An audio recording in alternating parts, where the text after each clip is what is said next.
नमस्कार बंधुरा care kitchen स्कूले सबाइके स्वागत।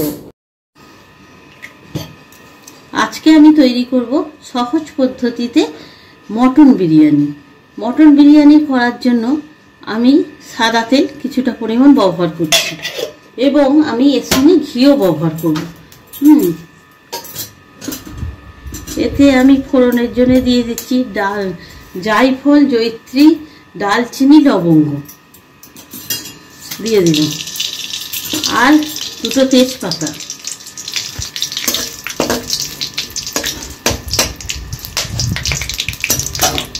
सेंट उठे गेले आमी এই ডিমগুলোকে একটু সামান্য পরিমাণ এরকম করে দাগ দিয়ে সামান্য পরিমাণ একটুখানি করে দাগ দিয়ে কেটে নিয়ে ডিম দুটো ভেজে নেব।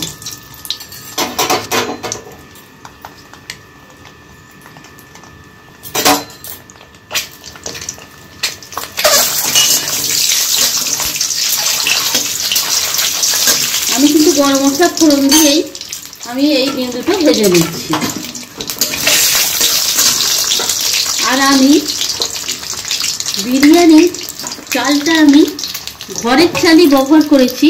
এই চালটা আমি মানে আপনার 80% সেদ্ধ করে ভাতটাকে 15 মিনিট চালটাকে আগে আমি ভিজিয়ে রেখেছিলাম।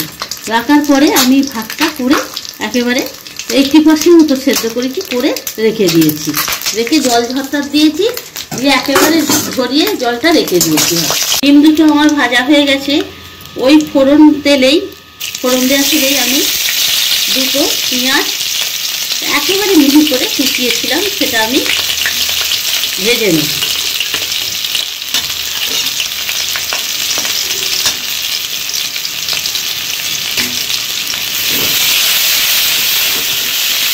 আমার পেঁয়াজ ভাজা হয়ে গেছে। এবারে আমি 2 চামচ চায়ের চামচের 2 চামচ পেস্ট আদা রসুন এর সাথে দিয়ে দিচ্ছি, দিয়ে তেলে ভেজে নিচ্ছি।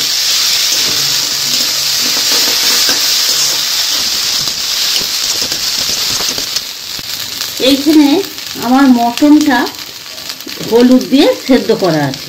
হ্যাঁ, আমার যখন আমার এই মশলা সেন্ট উঠে যাবে তখন আমি মটনগুলো ছেড়ে দেবো, দিয়ে ভেজে নেব।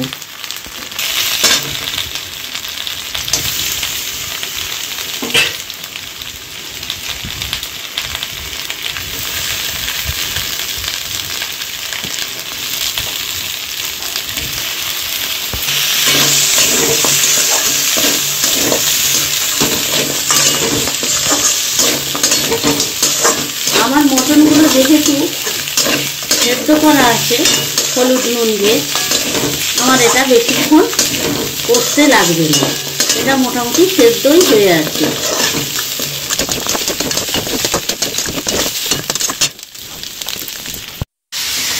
আমি 2 চামচ বিরিয়ানির মশলা এতে দিয়ে দেব।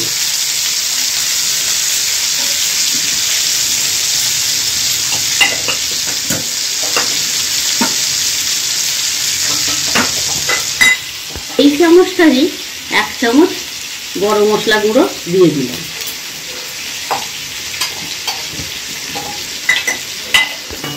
আমি একটু নেড়ে নেব।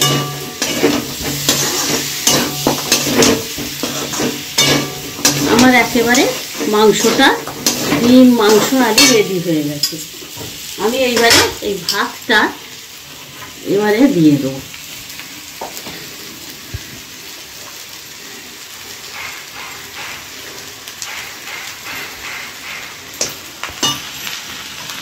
ভাতটা দিয়ে এবার তলা থেকে উপরটা ভালো করে নেড়ে এগুলোকে আমি ভালো করে একটু ফ্রাই করে নেব।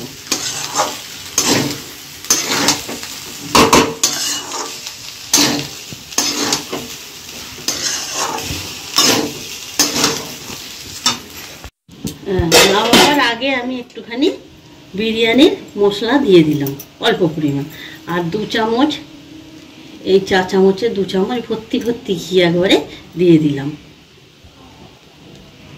দিয়ে আমার একেবারে এবারে নেড়ে নেব। নেড়ে নিলেই আমার সহজ পদ্ধতিতে মটন বিরিয়ানি একেবারে তৈরি। দেখুন আমার একেবারে তৈরি হয়ে গেছে মটন বিরিয়ানি। এই পদটি কমপ্লিট হয়ে গেছে। পদটি বাড়িতে সকলে ট্রাই করবেন। কেমন লাগলো আমাকে কমেন্ট করে জানাবেন। আমার চ্যানেলটি লাইক, শেয়ার, সাবস্ক্রাইব করে আমার সাথে থাকবেন। এতক্ষণ আমার সাথে থাকার জন্য সকলকে ধন্যবাদ। সকলে ভালো থাকবেন। দেখা হচ্ছে পরের ভিডিওতে নতুন একটি রেসিপি নিয়ে। নমস্কার।